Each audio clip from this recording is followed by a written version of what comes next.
Can you imagine the shape of the universe? What if we could see it from above?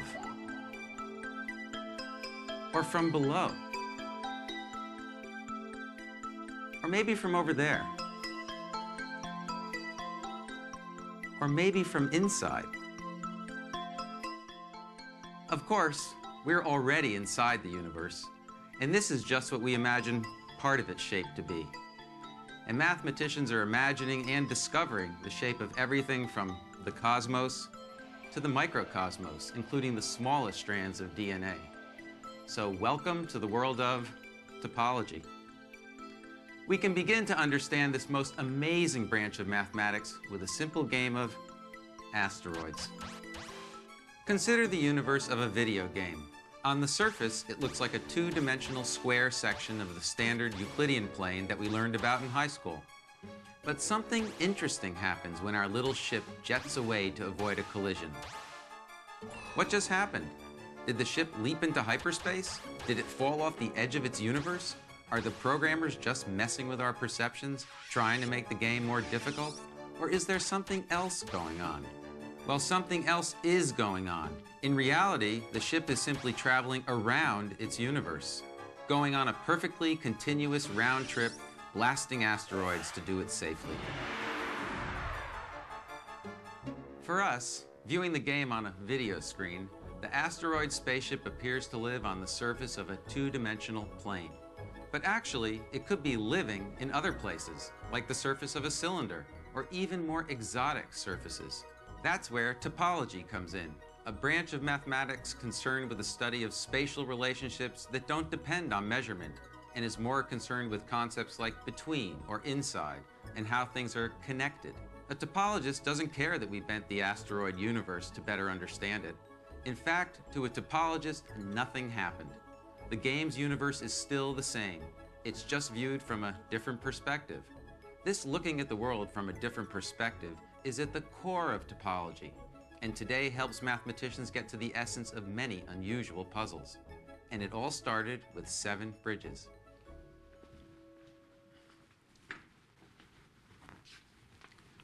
In the early 18th century, one of the world's greatest mathematicians pondered a popular puzzle of his day. It was a puzzle about the town Königsberg, a town that was cut through by the river Pregel, and right in the middle of the river was a small island, Kniephof. The island was connected by 7 bridges, and the townspeople liked to ponder whether or not you could have a trip that actually used each bridge exactly once. Now, this is a problem that you might try to address exhaustively, looking for all possible paths and seeing if any of them would work. But in fact, it was a problem that you could solve mathematically. And the mathematician who figured this out was Leonhard Euler, who actually lived in Königsberg. He realized that the problem wasn't one about geography. It had nothing to do with the lengths of the bridges or their distances from one another, but it had everything to do with connectivity. Which bridges are connected to which islands or riverbanks? He got to the essence of the problem by simplifying it, turning the bridges into lines, squashing the land masses into points, which we'll call vertices, and in the process, he formed a graph, which became the topological backbone of the problem.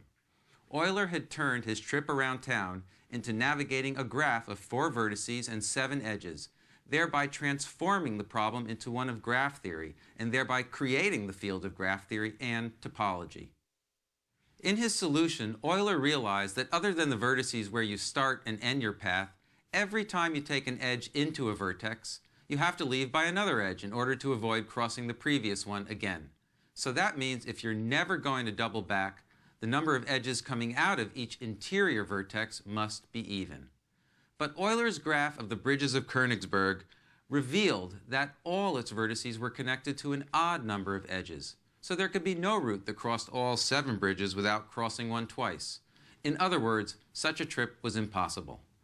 In looking at the world from another perspective, Euler took geometry out of the problem altogether, and he turned it into a simple problem of connectivity. He discovered that by ignoring the geometry, he was able to get to the essence of the problem. And in fact, this is a process that we're quite used to.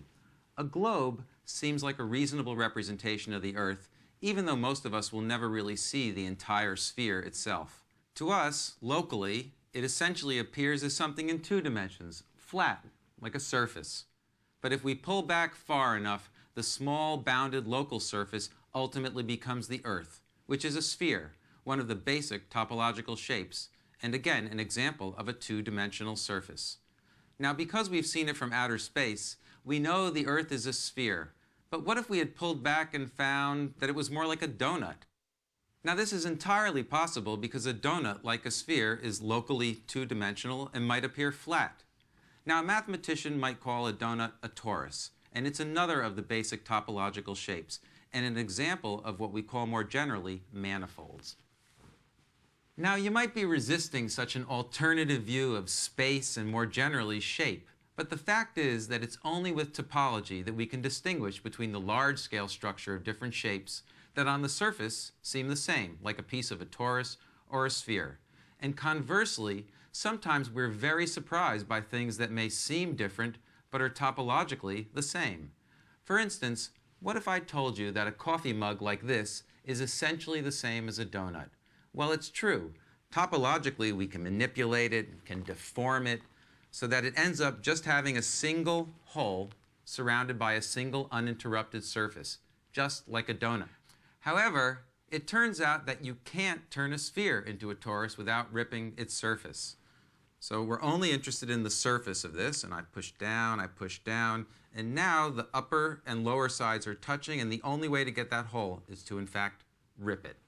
So now we have a pair of surfaces, a sphere and a torus. These surfaces may in fact appear the same to a creature who lived on them.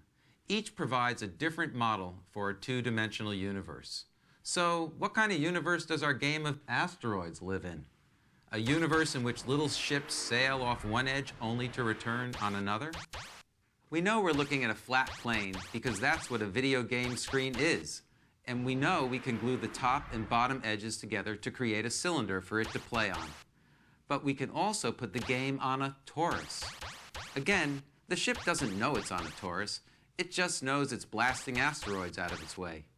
For us to play the game really well, we just have to reorient our thinking a little to be part of its global topology and not be tricked by its local topology. But are there other universes for our game to play itself on besides a sphere and a torus? And if there are, what might those be like? Well, this is what can happen if you're not an expert in topology sometimes. That's right. So I'm very happy to be here with Greg LeBone, a mathematician at Dartmouth College. Thank you, Dan. Greg, happy our to be poor here. topologist. It turns out he was on a torus, but in fact he could have been on many other kinds of surfaces, right? That's right. So there's one, when you go to classify or think about what are the possibilities of surfaces, there are two major kinds, especially in terms of what you need to get used to think about them. So there's a first distinction. There are orientable surfaces and there are non-orientable surfaces. That's right. And it's nice to think maybe first of the simplest example of something that's non-orientable. And the most famous example. This is the most famous example. This is the Möbius strip. Right. And this is well, if we imagine that this has no thickness, you know, we have to keep those things in mind. And maybe one other thing, it has a boundary, which means it has some kind of edge to it. In fact, this is a fun thing to do right off the bat, is you follow this edge around. Right. It only has one edge. Right. So it's important. We're thinking intrinsically here. We're living inside this surface, and now we're going for a little walk with our clock. Right. Yep. There we go. We all the way are around. heading around. We come back, and we are a little bit surprised to find that it's no longer going clockwise. It's going counterclockwise, and this would be something that would surprise you if you were living on this surface. And that's the non-orientability somehow, that you came back and there wasn't this consistent definition, if you like, of clockwise. And in fact, to a mathematician, that's how we define non-orientability. Right. Is there's such a path, which is equivalent to meaning there's a Möbius strip living inside your surface somewhere. Right. That there's one of these paths that flips over, and if you look at your little band around you, you're a Möbius strip. Right. And that's how we think of what a non-orientable surface is. So we've got this initial division of surfaces. There's orientable and there's non-orientable. That's right. Right. And so now, having done that division, we can now talk about what kinds of surfaces there are. Actually, to look at another version of the Möbius strip that's a little easier to do what we want to do with it. And this is called the cross-cap. It has a nice property now, namely that this one boundary circle that is all confused and moving around in space here after this is a nice regular flat round circle in a plane. Right. And this advantage is that I can take this cap and I can now put it on your head. Or maybe better... It might actually catch on as a style. It probably will. I mean, I could take, for example, our sphere here. Yep. I could cut out a little disc that has another one of these circle little boundaries. Right. I could stick on a cross cap. Right. And in fact, the resulting shape even has a name after I do that. It's called the projective plane when I stick a cross cap. Right, and that name comes from an interesting identification that this object that you've created has with some other object, which in fact was historically important in the arts. Yes, very much so. Projective geometry. Giving pictures a sense of depth. So here's another good example. If I stick two cross caps together, or another one on this sphere, I get another famous object called the Klein bottle. And this is another way of seeing it. It's another classic mathematical shape. Another very classic mathematical shape. Right. Now, one very nice thing is once we have the cross cap or the projective plane and the Klein bottle, we don't need to know a lot any more non-orientable surfaces by name. We now need to get to the orientable ones. Right. So we've actually done most of the mind bending at this point. That's right. In terms of surfaces, it's the hard intellectual work in this, at least for making the list of surfaces. So now let's get to the part that's not quite as mind-bending, and this will be the orientable surfaces, because each one turns out to be equivalent to something very reasonable to think about. Right. So I start here with my ball, and now I'm going to put a handle on it, like a purse handle. So it'll be like a little torus handle. Okay. So maybe we see it on our screen here. Now we had to cut out two holes, and we stick on this thing that's called a handle. To a topologist. Now, we noticed that you can deform it into a perfectly normal-looking torus, a donut, right? And they're topologically the same. The reason why we want to think of it as having this handle structure is it's easy to imagine putting on more. You just keep doing it, you keep doing it. And so if you put n handles on there, you get an infinite but very controlled list of surfaces. More and more elaborate donuts. Sort of go from a donut, to a two-hole donut, to a three-hole donut. And the nice thing about the many-handled purse, it's an infinite list, but it's infinite only the way that integers are, something we're very comfortable with. I just put one more on, one more on, one more on. And that is the list of all orientable surfaces. One of the hardest things about this is realizing how even that statement is amazing. Because if you look in the world, like, look at this chair.